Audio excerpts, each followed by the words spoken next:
Esto que voy a leer ahora es un cuento de Montevideanos de Benedetti. Creo que el libro es del 59 y se parece que es como lo mejor que escribió en prosa, además de La Tregua. Hay gente que le gusta harto La Gorra del Café, que es otra novela, y yo la encontré muy fome, weón. O sea, no fome, de hecho todo lo contrario, entretenida, pero no buena. Eso. Me da... ¿cómo decirlo? Con poca sustancia, diría yo. Era como si uno encadenara muchas escenas simpáticas y lo llamara novela. A mí me pareció que no tenía mucho corazón. Pero bueno, La Tregua sí me gustó mucho más en todo caso. Y además es fácil o relativamente fácil de leer. Creo que la novela más complicada que le leí, que no terminé de hecho, me quedaron como 50 páginas, fue Gracias al fuego, que tenía como cierta corriente de conciencia o cambios de perspectiva no avisada o uno no puede intuir que iban a ocurrir, cosas de ese estilo, pero tampoco me pareció la gran weá, la verdad. De hecho me pareció muy fome y por eso la dejé, al final, sobre todo. Tenía partes buenas, pero otras... Así que, ya, esto es un cuento. No es el primero, es el segundo. El primero ya lo leí 2 veces, entonces me da paja leerlo de nuevo, solo para que quede guardado. Además que no hay el espíritu de esta wea, así que pico.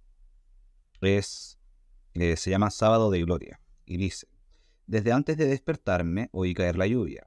Primero pensé que serían las 6:15 de la mañana y debía ir a la oficina, pero había dejado en casa de mi madre los zapatos de goma y tendría que meter papel de diario los otros zapatos, los comunes, porque me pone fuera de mí sentir cómo la humedad me va enfriando los pies y los tobillos.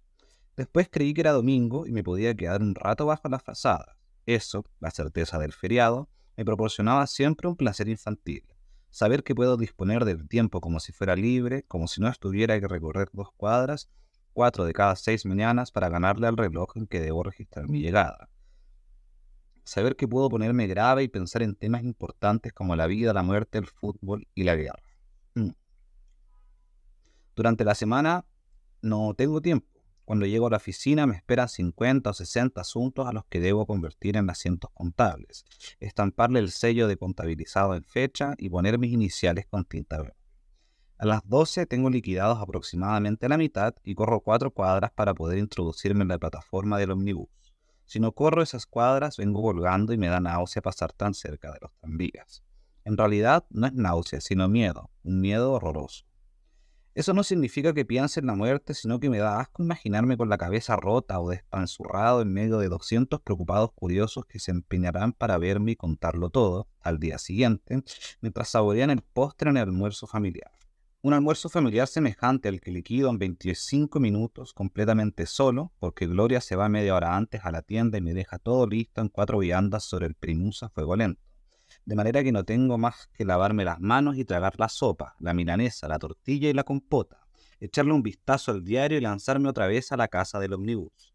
Cuando llego a las 2 escribo las 20 o 30 operaciones que me quedaron pendientes y a eso de las 5 acudo con mi libreta al timbrazo puntual del vicepresidente que me dicta las 5 o 6 cartas de rigor que debo entregar, antes de las 7 traducidas al inglés o al alemán. 2 veces a la semana, Gloria me espera a la salida para divertirnos y nos metemos en un cine donde ella llora copiosamente y yo estrujo el sombrero o mastico el programa.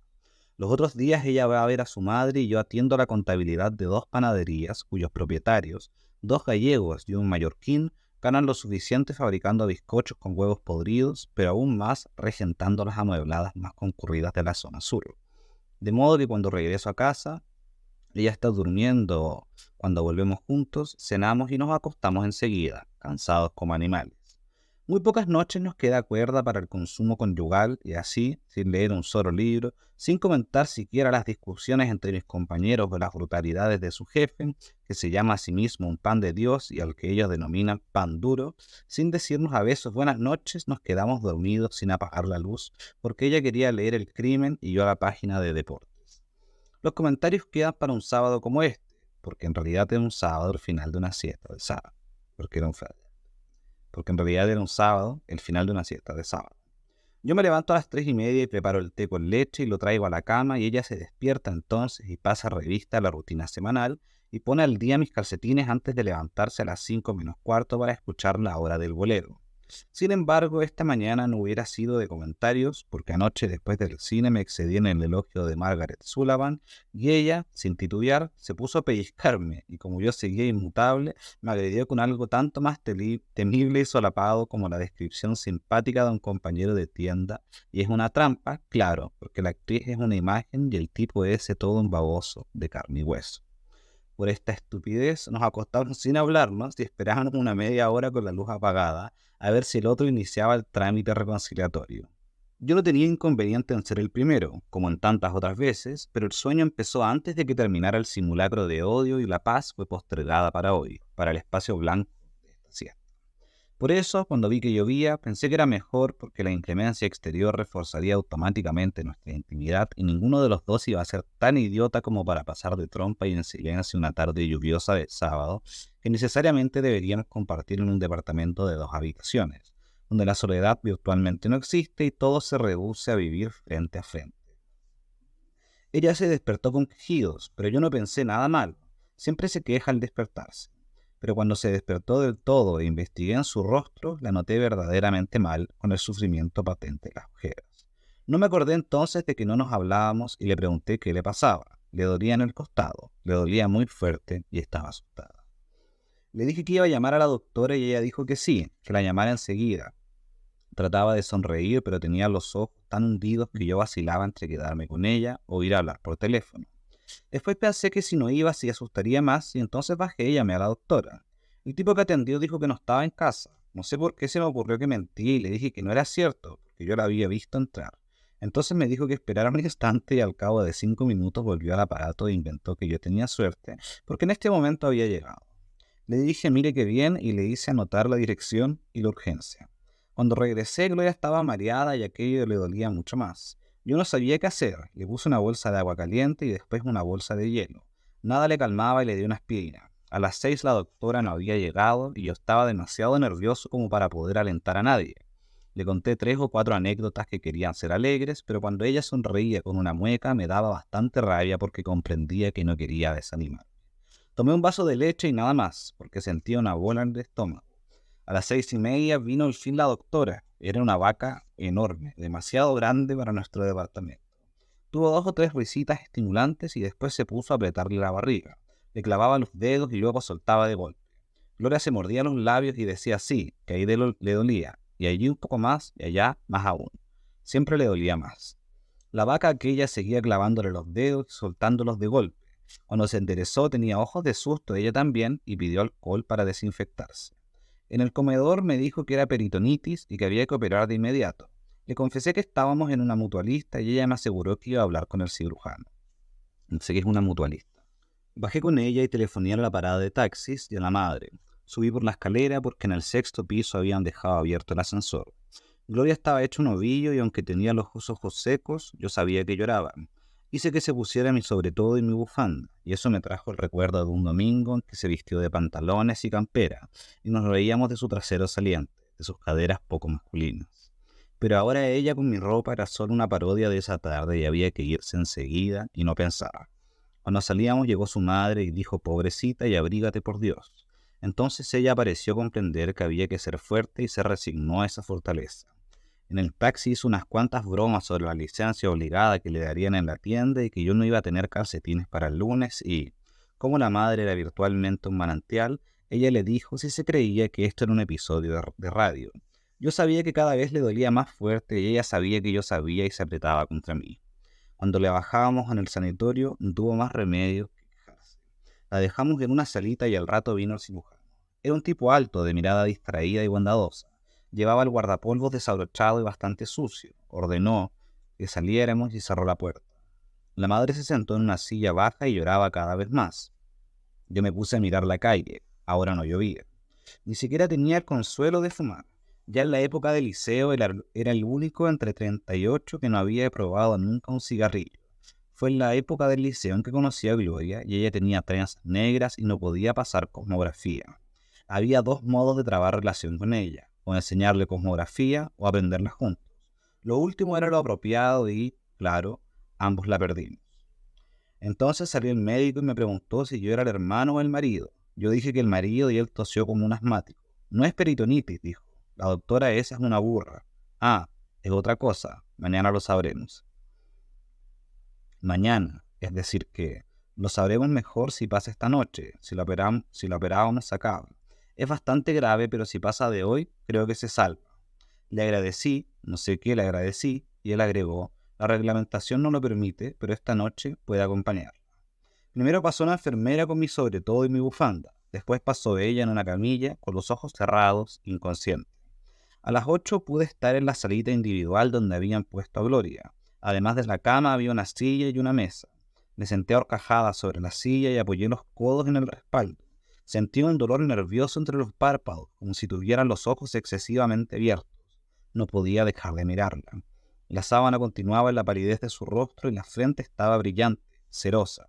Era una delicia sentirla respirar, aún así con los ojos cerrados. Me hacía la ilusión de que no me hablaba solo porque a mí me gustaba Margaret Sullivan, de que yo no le hablaba porque su compañero era simpático.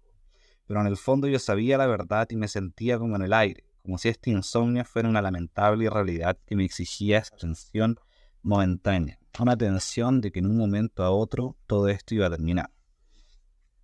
Cada eternidad sonaba a lo lejos un reloj y había transcurrido solamente una hora.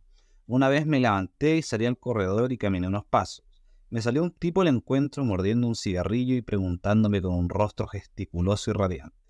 Así que usted también está de espera. Le dije que sí, que también esperaba. Es el primero, agregó. Parece que da trabajo. Entonces sentí que me aflojaba y entré otra vez a la salita a sentarme a horcajadas en el sillón. Empecé a contar las baldosas y a jugar juegos de superstición, haciéndome trampas. Calculaba al ojo el número de baldosas que había en una hilera y luego me decía que si era impar, se salvaba. Y era impar. También se salvaba si sonaban las campanadas del reloj antes de que contara 10. Y el reloj sonaba al contar 5 o 6. De pronto me hallé pensando, si pasa de hoy, y me entró el pánico. Era preciso asegurar el futuro, imaginarlo a todo trance. Era preciso fabricar un futuro para arrancarla de esta muerte en cierne, y me puse a pensar que en la licencia anual iríamos a Floresta. El domingo próximo, porque era necesario crear un futuro bien cercano, iríamos a cenar con mi hermano y su mujer y nos reiríamos con ellos del susto de mi suegra, que yo haría pública mi ruptura formal con Margaret Sullivan, que Gloria y yo no tendríamos un hijos. Yo tendríamos un hijo, 2 hijos, 4 hijos, y cada vez yo me pondría a esperar impaciente en el corredor. Entonces entró una enfermera y me hizo salir para darle una inyección. Después volví y seguí formulando este futuro fácil, transparente. Pero ella sacudió la cabeza, murmuró algo y nada más. Entonces todo el presente era ella luchando por vivir. Solo ella y yo y la amenaza de su muerte. Solo yo pendiente de las aletas de su nariz, que benditamente se abrían y cerraban. Solo hasta sentito y el reloj sonando. Entonces extraje la libreta y empecé a escribir esto, para leérselo a ella cuando estuviéramos otra vez en casa, para leérmelo a mí cuando estuviéramos otra vez en casa, que bien sonaba. Y sin embargo parecía lejano, tan lejano como la primera mujer cuando uno tiene 11 años, como el reumatismo cuando uno tiene 20, como la muerte cuando solo era yo. De pronto me distraje y pensé en los partidos de hoy, en si los habría suspendido por la lluvia, en el juez inglés que debutaba en el estadio, en los asientos contables que escrituré esta mañana. Pero cuando ella volvió a penetrar por mis ojos, con la frente brillante y cerosa, con la boca seca masticando su fiebre, me sentí profundamente ajeno en ese sábado que habría sido el mío. Eran las 11:30 y me acordé de Dios, de mi antigua esperanza de que acaso existiera. No quise rezar, por estricta honradez. Se reza ante aquello en que se cree verdaderamente, y yo no puedo creer verdaderamente en él. Solo tengo la esperanza de que exista. Después me di cuenta de que yo no rezaba solo para ver si mi honradez lo conmovía. Y entonces recé. Una oración aplastante, llena de escrúpulos, brutal. Una oración como para que no quedasen dudas de que yo no quería ni podía adularlo. Una oración a mano armada. Escuchaba mi propio balbuceo mental, pero escuchaba solo la respiración de Gloria, difícil, afanosa. Otra eternidad y sonaron las 12, si pasa de hoy, y había pasado. Definitivamente había pasado y seguía respirando y me dormí. No soñé nada. Alguien me sacudió el brazo y eran las 4:10. Ella no estaba. Entonces el médico entró y le preguntó a la enfermera si me lo había dicho. Yo grité que sí, que me lo había dicho, aunque no era cierto, y que él era un animal, un bruto más bruto aún que la doctora, porque había dicho que si pasaba de hoy, y sin embargo. Le grité, creo, que hasta lo escupí frenético, y él me miraba bondadoso, diosamente comprensivo, y yo sabía que no tenía razón, porque el culpable era yo por haberme dormido, por haberla dejado sin mi única mirada, sin su futuro imaginado por mí, sin mi oración hiriente, castigada. Y entonces pedí que me dijeran en dónde podía verla. Me sostenía una insulsa curiosidad por verla desaparecer, llevándose consigo todos mis hijos, todos mis feriados, toda mi apática ternura hacia Dios.